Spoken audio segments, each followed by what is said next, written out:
there are a lot of very, very, very smart individuals here in Israel that are building, especially in the cybersecurity space, but not only Mhm. that.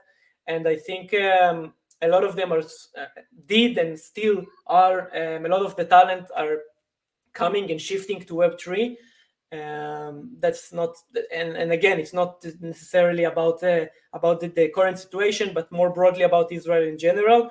And bottom line, I think we have a lot of talent, and I'm looking forward to see more and more people onboarded and coming to Web3, whether they're founders, investors, or just executives, or a lot of developers actually that I'm seeing from the community that are reaching out to me. Listen, I'm developer in that startup community, a startup company, and they're trying to shift and learn more about Web3 and starting to get Web3 jobs. So that's Right. a trend that I'm seeing for the past few months, and it's still growing even amidst the bear market and everything. And that's how we turn things around, right? With human capital, human innovation. For sure. That's how this For sure. country has become to, Yeah, survive, thrive, and become the powerhouse that it has. I think that's how we turn this boat around, right? With a yeah. lot of innovation and human capital. You're listening to the Web3 Creators Podcast, where we speak to the brightest minds and builders in crypto, DeFi, NFTs, and the metaverse. Our goal is to give you the absolute best tools for building a thriving business in the Web3 space. Now, here's your host, Hernan Arber. Let's start creating. Creators, welcome back to a brand new episode of the Web3 Creators Podcast. I have with me a new friendship and quite a young one, but a very impressive profile. I think you'll love to see what my guest today has in store for us. Nir Naamani from Permissionless Capital. How are you, my friend? Hi, Hernan. Nice to meet you, and yep, happy to be here. Yes, no, it's a pleasure having you. And we met not long ago through LinkedIn, and I was truly impressed by first of all, not your young age, but the broad the broad things you've tried out and businesses you've started, and the career path you've built at your 22 years old. Yeah, yeah. 22 years old. So please introduce yourself and let us know what brings you today. Sure. So first of all, thanks for having me. My name is, as you've said, Nir. Currently, I'm based in Tel Aviv, Israel. Started my entrepreneurial journey, I would say, officially 7 years ago. But prior to that, I've done a lot of things that now, in retrospect, I can tell, whether it was trading through gaming that I used to play, or a lot of other things that now in retrospect I see that it's also maybe not a business, but the signs were very clear from a younger age.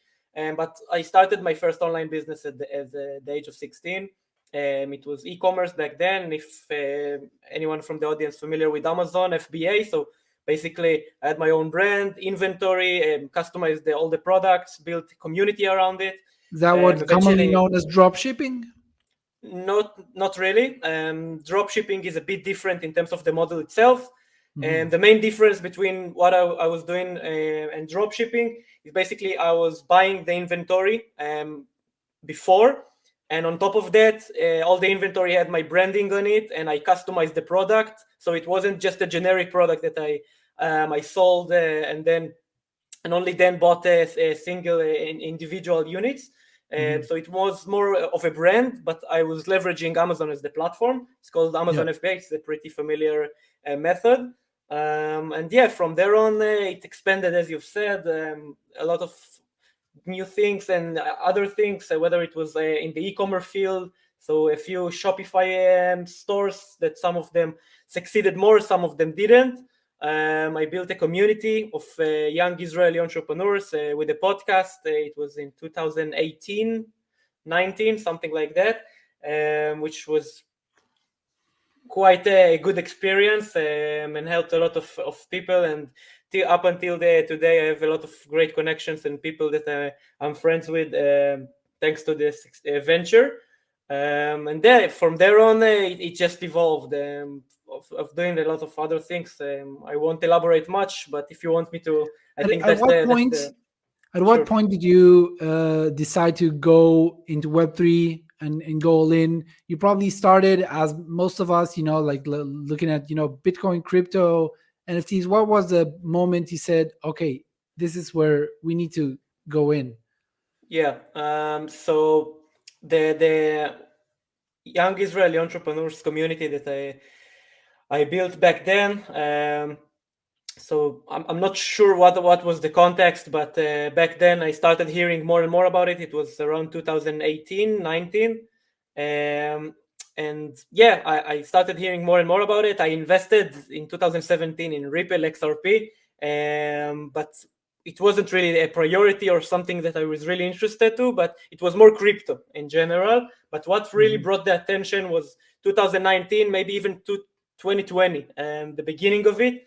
When NFTs started to be more and more popular, I was a bit skeptic, to be honest, but I figured why not just to be, just let's give it a try. Let's see what it's all about.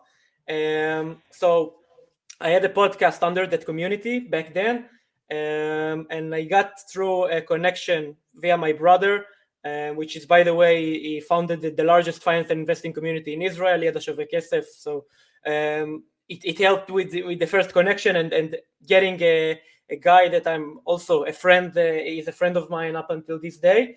And basically I interviewed him, got to understand more and more what NFTs and Web3 and everything is all about. And I fell into the rabbit hole, I guess, like the rest of us. And since then, it just evolved. So what was your first endeavor that you say when you what was your first step from going to buying some tokens, NFTs, and trying to speculate on them to say, okay, now I want to build something of my own, I want to build a community, I want to build something within the space? Yeah, so I think like everything, it was a process. It wasn't like a single time that I can point at and say that was the exact moment.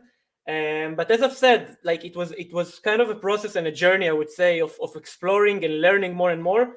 And the junction of deciding whether or not I'm going. Back then I had an app business that was doing really well, and I decided at this junction of saying, okay, well, I'm scaling it, the app business, which is iOS, it's not the apps or something like that, or I'm going to Web3 and figuring out what can I provide and what can I do and which skills and I can leverage that I acquired for the past 5-6 years and apply them and see what can I do in Web3 as a general decision.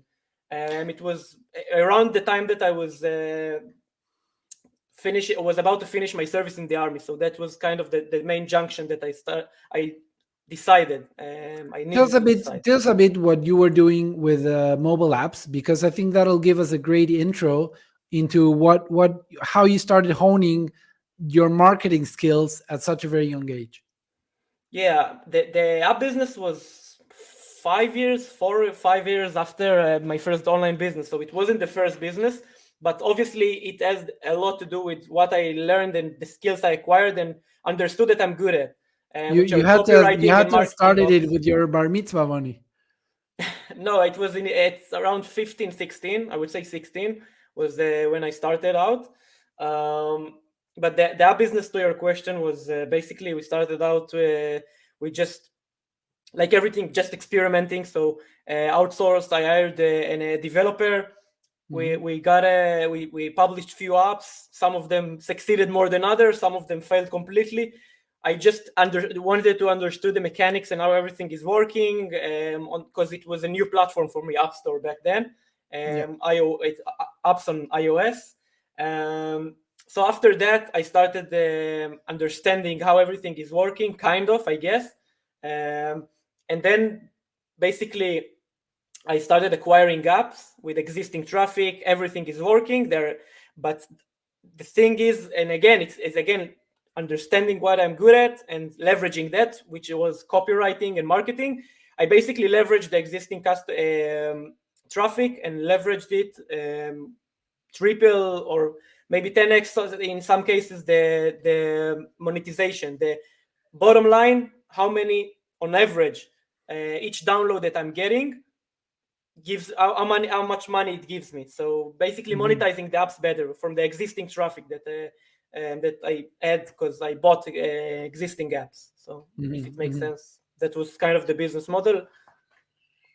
And once you got into Web3, what was your most where did you spend your time the most? Like checking out, getting involved with the community, or even building something of your own? What was your main project?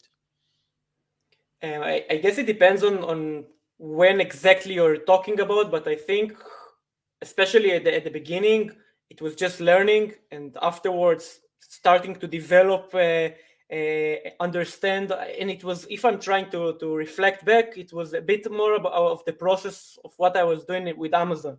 So first of all, just explore. We have so much data and information on the internet. And obviously, some of the sources were less relevant and less professional, I would say, from others. But when you're a beginner, you don't really know, and you can tell what's good and what's not. But you're just going out there and exploring out of curiosity. And so spending a lot of time doing that. Obviously, with crypto and Web3, I think I got a bit more of a feeling right away what's good and what's not. And afterwards, you must have had building, developed a feeling from what you've been researching on Amazon and the App Store, what works and what doesn't, right? Because there are a lot of similarities. Like I always say, blockchain solves for a lot of things, but it does not solve for human behavior. So the technology is quite new. It's also a lot of the stuff. Decentralization is a huge thing, but human behavior is still the same, right? That's for sure. But what I meant is even more than that. Is, if I'm being more specific, is how you can learn things by yourself on the internet. And that's, I think, if we're talking about young people in general, I think it's something that is way more natural to us and intuitive to, I guess, learn and doing the research. Obviously, it falls to different personalities of people, and some are more autodidact than others, which is fine. Some and again, I'm not saying learning everything on your own is the best way. I think it's definitely, if you can afford it and allow it, and you have that ability, start off with learning the basics by yourself. Afterwards, obviously, learning from people, whether it's from paid or just developing your own network. I think that's by far what led me to the most success in terms of pace of learning and avoiding some of the mistakes. Learning from people that have been there, done that, was by far but obviously not right off the gate. Start off with understanding the basic, acquiring some basic skills, and it's a journey, I guess. So let's get a bit tactical, Nir. What do you think a lot of projects are missing in terms of building the community, growing, reaching out? And this comes from a point that there are so many projects, and a lot of projects are kind of doing a similar narratives, and they're all fighting for this small bubble of eyeballs, which is way smaller now. Hopefully it'll grow, especially with probably gaming and other very important narratives. But right now, it's so much smaller than all the users of mobile phones, all the buyers on Amazon. So they're all fighting a lot of projects because there's a lot of capital involved, a lot of projects fighting for the same eyeballs, the same pockets, the same wallets. What do you notice that some projects are doing better than others, and what would be your strategies? Yeah, I think more of like if I'm putting it just for a second, the community outside of things and talking about adoption in the broader term, it again falls down to the question and the point, that you mentioned about human behavior. And I think that we are, especially in Web3, it's a perfect example of seeing how tribal we are, and how everyone, even within the crypto and Web3 community, Ethereum is better, Bitcoin is better, Flow is the best, I don't know, whichever blockchain that comes to your mind, Solana, whatever. And I think that's, and again, that's something that we are constantly seeing, and we are seeing good examples of people that are understanding, and not, I can even give a lot of great examples of big companies and enterprises like Starbucks and Reddit and a lot of others that stopped using the Web3 jargon of okay, if I'm trying to be from the marketing side of things, it's using the benefits instead of the features. So the features are we are using blockchain technology, we are integrating NFTs, we are blah blah. That's all the Web3 jargon. And to a lot of people, not only it's not appealing and they're not even understanding what it means, I think nowadays it's even creating a backlash for a lot of people. And you mentioned gaming, so we've seen that a lot in the gaming space of Web3. Ubisoft is example of them. They try to launch even a teaser on YouTube of their NFT game, a Web3 game, I would say. And yeah, they used a lot of the jargon of NFTs and the crypto. I think it was one of the most disliked videos in the entire YouTube by far. And they removed it, and I am quite sure they shifted from that, and it was more than a year ago, if I'm not mistaken. But again, it's I think more than anything, it's that point. Why do you think that NFTs have such a bad rep now during the bear market? Is it because people love the money? Is it because the low barrier of entry that is required to create a new PFP NFT project that you can generate on Fiverr and just try to shield across all boards? Or is it just lack of belief or lack of understanding on what non-fungible tokens can really offer in terms of new digital ownership? I think more than anything, it's not the low barrier, because again, we are constantly talking about how we can make it more accessible. So obviously a lot of opportunistic entrepreneurs and people came and launched a lot of NFTs that most of them fell and completely crashed, and they rug pulled a lot of people. But I'm not sure it's that. I think more than anything, and again, it's zooming out of the Web3, very small bubble of Web3 or NFTs, is zooming out and understanding what's the image that we are getting, the branding of NFTs. And if we'll go to the traditional media, to news, whether it's in Israel or whatever, the US or any country, all the press release and the public image that the NFTs got is for stupid JPEG money, monkeys, and that's how people are seeing it. And we also always need to keep in mind how people are seeing it outside this very small bubble. And I think more than anything, that's what caused obviously it's a lot of factors, but I think more than anything it's that. Overhyped JPEGs.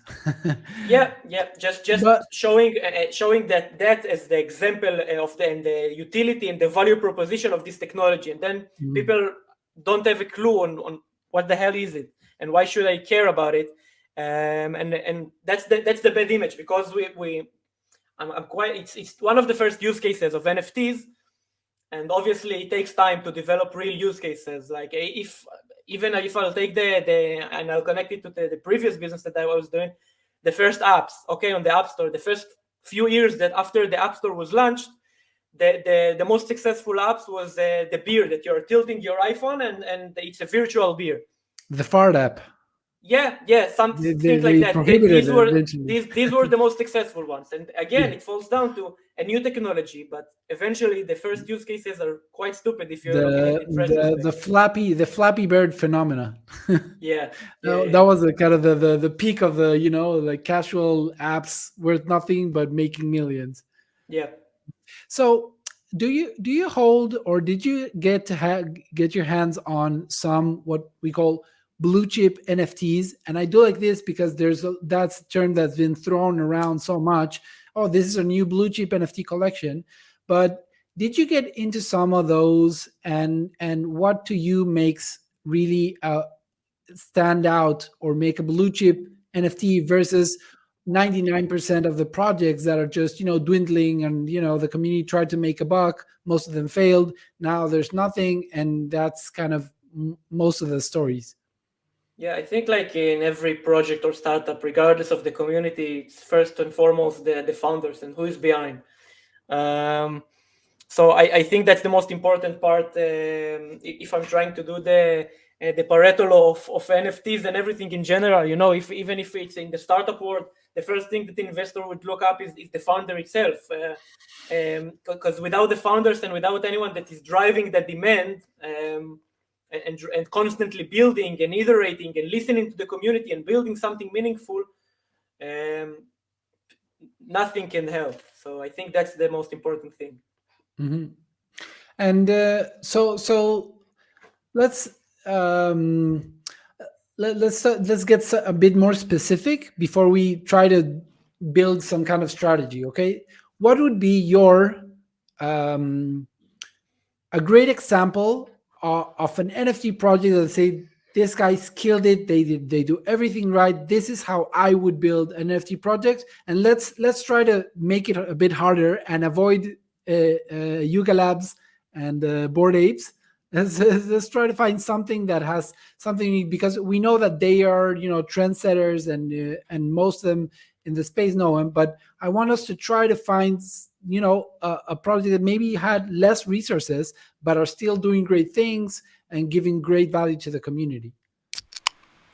Guys, just a quick break from our episode to tell you how much I appreciate you for being here and following the podcast. Now, if you're watching this on YouTube, please subscribe and like and share it with your friends. If you're listening to this, please take a minute to rate the podcast and give us a share. So I appreciate you very much for being here, and keep enjoying your episode. Yeah, I think, and that's a project that I'm following for more than a year, and 6-7 months after I started following them, they got acquired by Yoga Lab. So I'm not sure if it's falling under your category, but they didn't started off with Yoga Labs. The project is called 10KTF, and in terms of what they're really doing unique, more than anything, is the element of storytelling. And I think that's something that is very, very, very important. And the level of execution and consistency that I am seeing is tremendous. And again, what I started off with, all of that doesn't matter if the founders are not great. And I looked up at the founders, and right off the beginning, one of them is Beeple, the second one is Guy Ozeri, he's the art director of U2, of Madonna, and others. And there are two others. Michael Figge is one of them, very talented guy. So that and seeing that the level of execution and their vision and how they started back then, when I started following them, actually executing it gave me that conviction. And I think it's a great example of refreshing idea, especially in the Web3, since they are really putting a big emphasis on the community and on storytelling, and how the community is getting involved with the storyline, and how it evolves around the whole narrative, and how they're integrating NFTs, obviously. So that's a very interesting use case of seeing that, and leveraging NFTs and actually doing something meaningful, and not just saying, okay, we're selling NFTs, but actually using the technology, and with two very, very interesting components of storytelling and community. So Web3, community, and NFTs, I think it's a great combination, and they're doing it. Who am I to say they're not doing it perfect? Because obviously they got acquired by Yoga Labs, and I think that's only shows the level of execution and what they managed to build.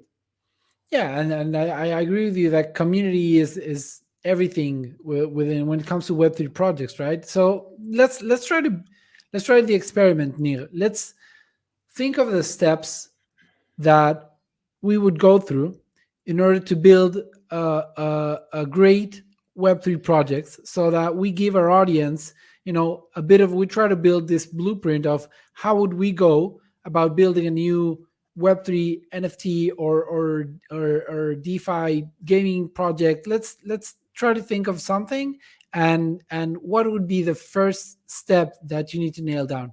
Is it the idea? Is it the community? Because I've also heard a lot of that, a lot of the better strategies come from building the community and listening to them, to their feedbacks, to know what features go next, right? Yeah.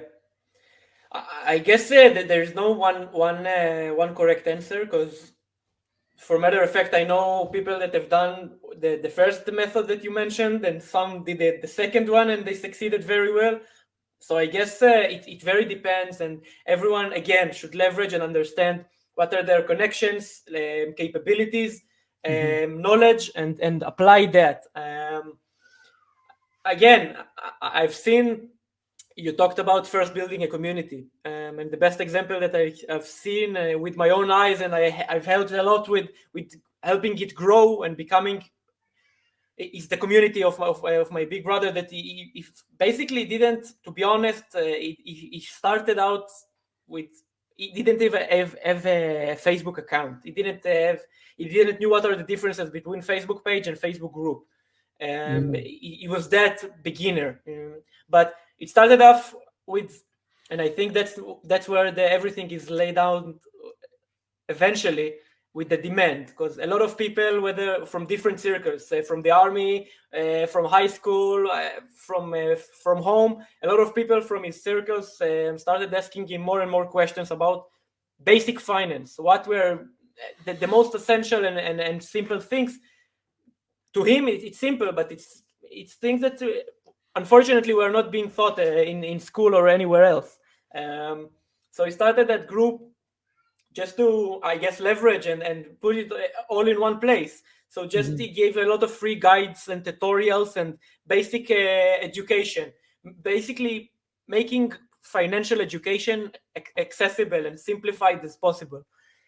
And it grew and grew and grew more and more. And if you're talking about monetization and building something, the first product that they sold was actually from the community, and they didn't even ask the community. The community started just receiving more and more messages. Listen, you have so many amazing guides.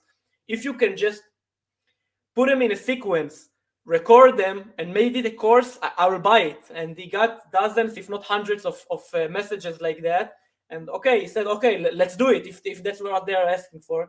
And I think it's a rare example, to be honest. And it's obviously not the case most times, but I think it's just a perfect example of the second method that you mentioned. Obviously, some people are trying and starting out with, maybe I'm the audience. Maybe I'm identifying, since I have a market insight on specific niche or subtopic that I'm into. So let's try and figure that out and solve that, because I'm capable of doing it. Maybe I have connections or a circle that can help me out with solving that better than others.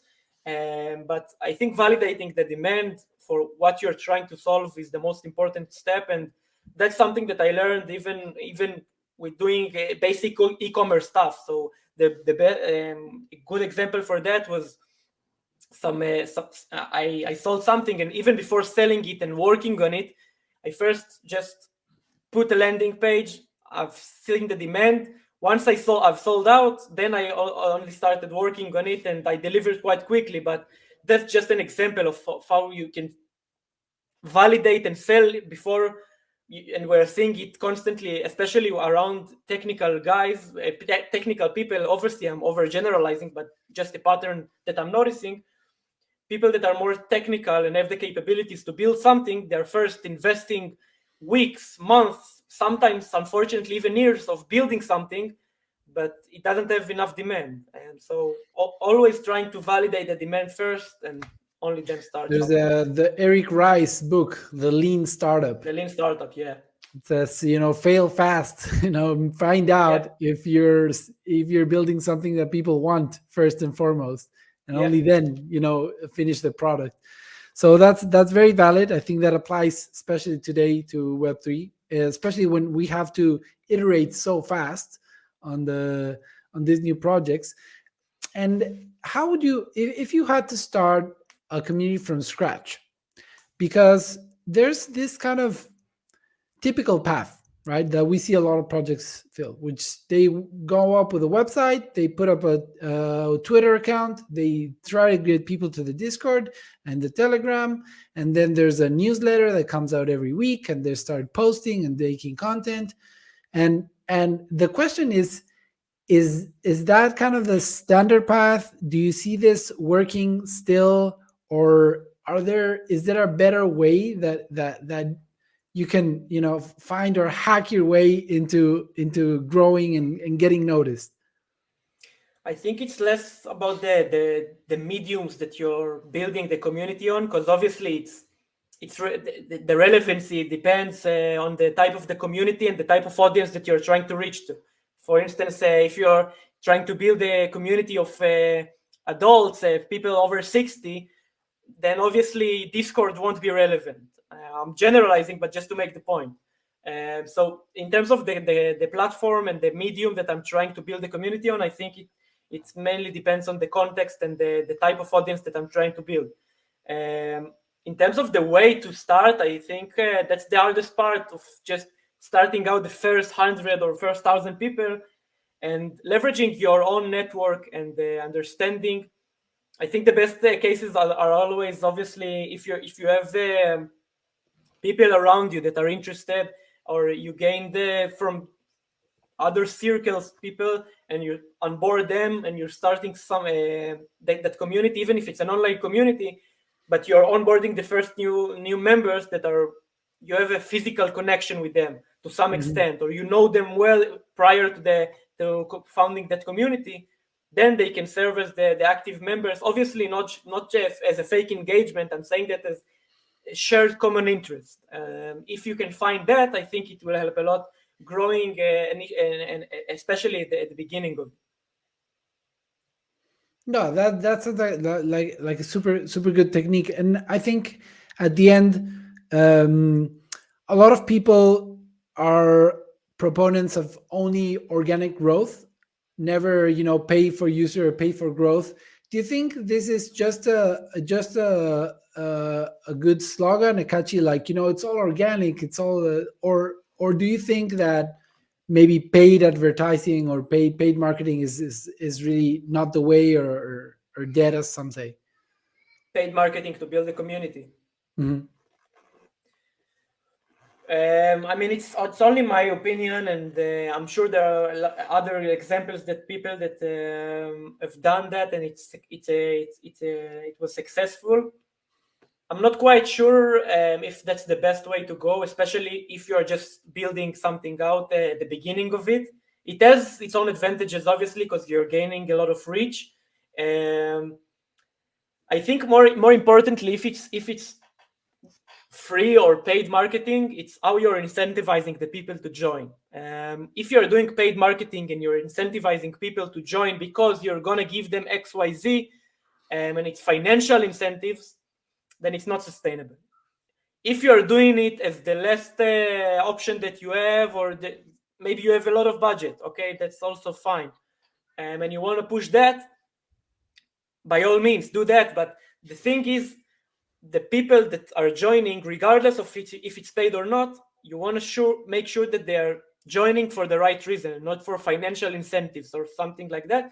The best way to do it, obviously, is organically, because it's much more scalable and you budget-wise. But again, if they're joining because they of a shared common interest and they are very interested in what you're pitching and what you're offering in that community, then it's a perfect idea. Maybe paid marketing doesn't have to be necessarily seeing banners on Facebook or something like that. You can be more creative than that and get a sponsorship for a relevant podcast, for instance, or things like that. So again, putting it under the umbrella of saying paid marketing is wrong, I don't think that's the right way to go. But it's more the incentive and why they're joining, if they're joining. Yeah, that sounds really good.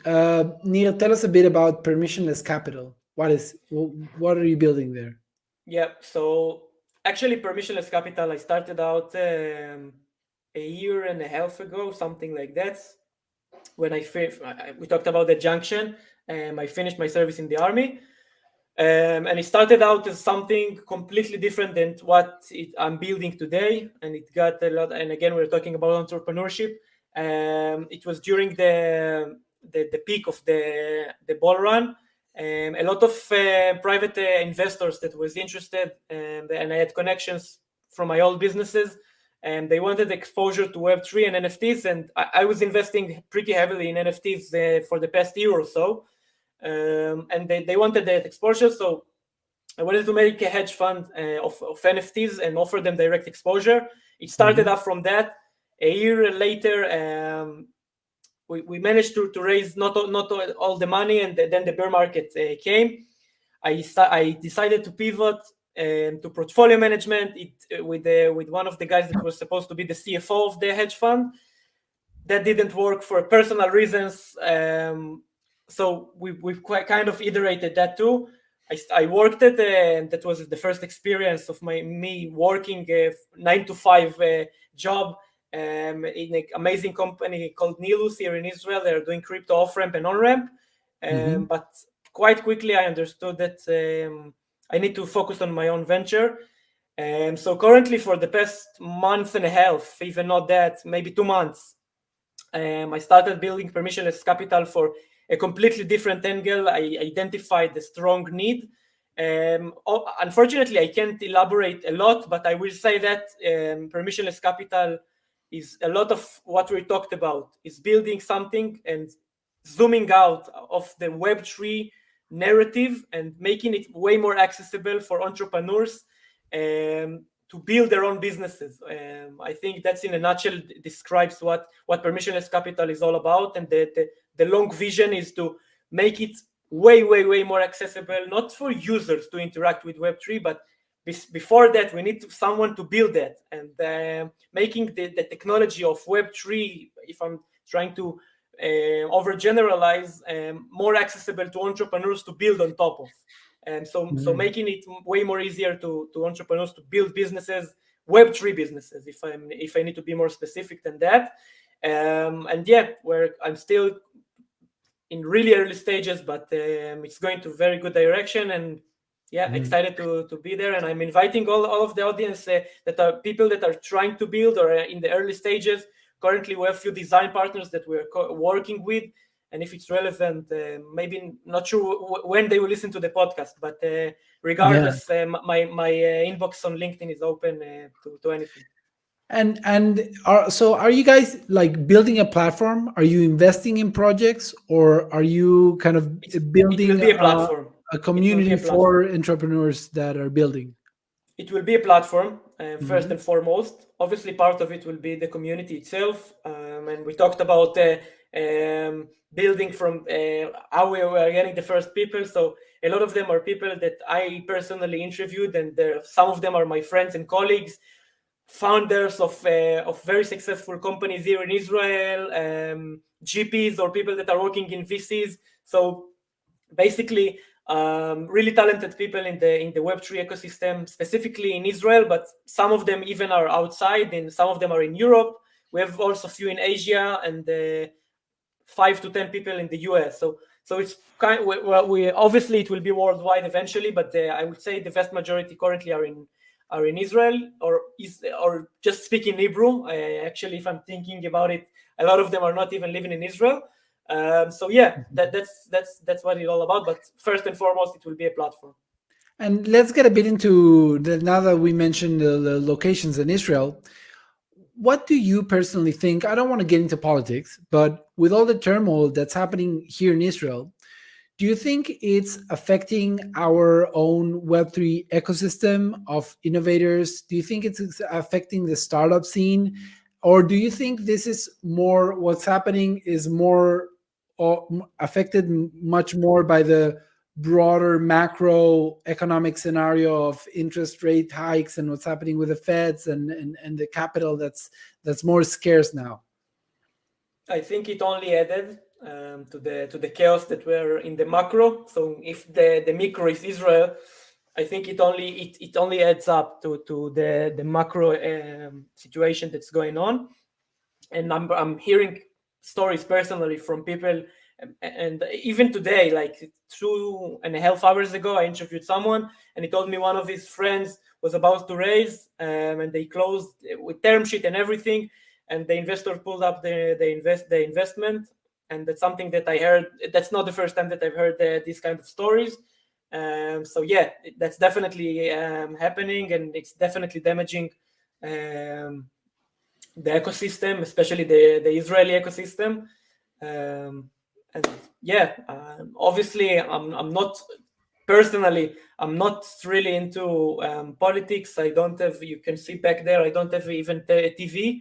and I'm always trying to detach from news and everything. It's the only way to build, people. If you get into the news, you're not using your time the best way, just but I think in that scenario it became something that you can't really avoid. Even the people that I'm following on Twitter, the startup founders and investor, that they are keep posting on it, and it's not only that, it's something that is so crucial and if determined you're for. in Israel, it's all around us. It's not only the you can't really prophets in avoid the it. streets. It's in your WhatsApp groups. It's in your LinkedIn feed. It's in your, it's everywhere around, because it's it's outside the street, like exactly, people with exactly. flags. You can't really avoid it. Yeah, and it's such a core issue. And so, without delving into it, let's try to put, let's try to look at both scenarios, right?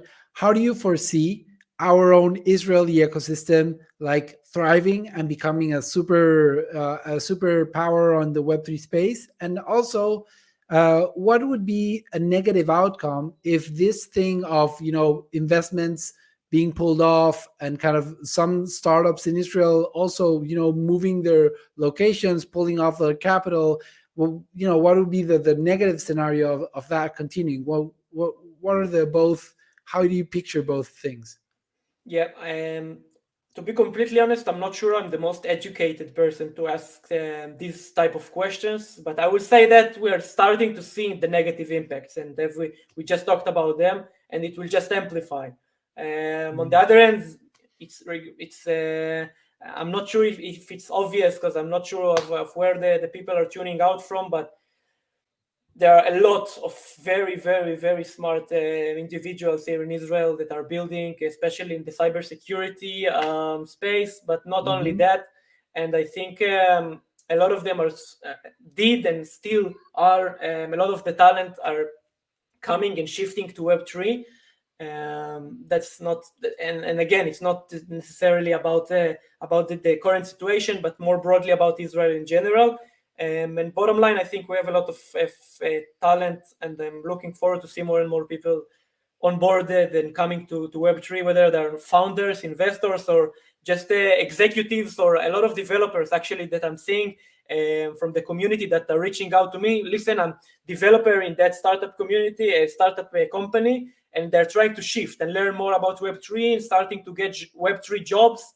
So Right. that's a trend that I'm seeing for the past few months, and it's still growing even amidst the bear market and everything. And that's how we turn things around, right? With human capital, human innovation. That's how this country has become to survive, thrive, and become the powerhouse that it has. I think that's how we turn this boat around, right? With a lot of innovation and human capital. For sure, that's how we survived, I guess. Yes. Nir, listen, how do people get in touch with you? How to find you? What would be your message for our audience to end our episode with a positive note? I guess the positive note would be just to stay curious.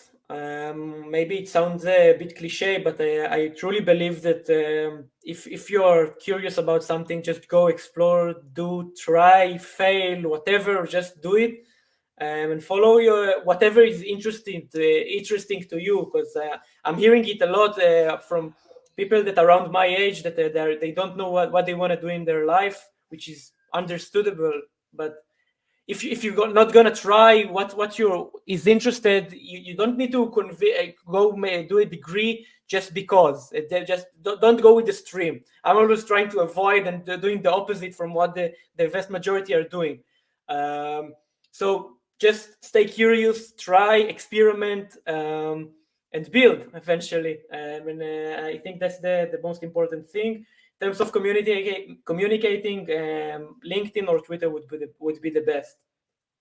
Well, I'm very very appreciative of our connection, Nir. And what I'm seeing is that I am happy that I stayed curious on what your story is, because I have found today that there is a lot of wisdom instilled in you at your very young age. So that's something very very amazing to find, and I think our audience will appreciate that a lot. So I want to wish you the best on what you're building. I'm sure we'll have a chance to work together or collaborate in some fashion. So I want to thank you a lot for being here today. Thanks very much for having me, Renan. It was a great time. Thanks. Yes, we had a great chat. Thank you. Thanks. Bye-bye. All right, mate. Take care. Please keep in mind that none of what's said in this podcast should be considered financial advice. You are strongly recommended to do your own research and do not take anything we say in this podcast as a recommendation to buy or sell any assets whatsoever. Thank you for listening to this episode of the Web3 Creators Podcast. Make sure you follow us on YouTube, Apple, Spotify, and all of your favorite platforms. And if you're serious about building your own Web3 business, head over to web3creatordojo.com and check out our courses. That's web3creatordojo.com. See you soon, creators.